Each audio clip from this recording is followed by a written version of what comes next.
Hello again, friends.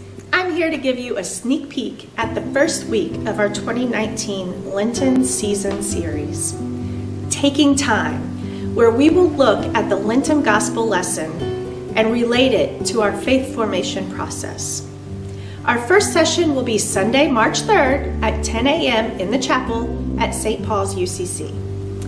On March 3rd, we will be looking at the Gospel of Luke, chapter 4, verses 1 through 13, the trial and testing of Jesus.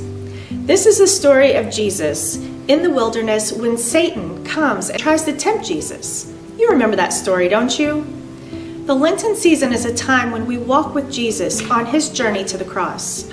The passage we will study this day shows us the trials Jesus faced and how he handled them. Likewise, we need to study our church's challenges and bravely face them with God by our side. So what are our challenges? Well, I'm happy or sad to report that the challenges we have at St. Paul's are the same as the challenges most other churches are facing. Most of us in Evansville, in Indiana, in the conference, in the region, in the nation are basically the same. We all have adaptive challenges of the 21st century. That's why there's so many books to read on the subject. Adaptive challenges are things like having 5 generations worshiping together, the diverse family structures we have nowadays, all the different religious identities, less religious practices in our homes, less church participation, the massive computer digital culture we live in, and finally the huge changes in how we educate.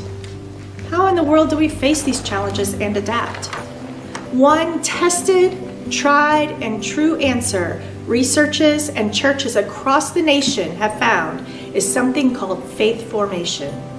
Why faith formation? Isn't that another way of saying Christian education? Well, no, not really. So come on over on March 3rd at 10 a.m. in the chapel at St. Paul's UCC and find out what faith formation means, how it's different from Christian education, and what we can do to face our challenges and adapt.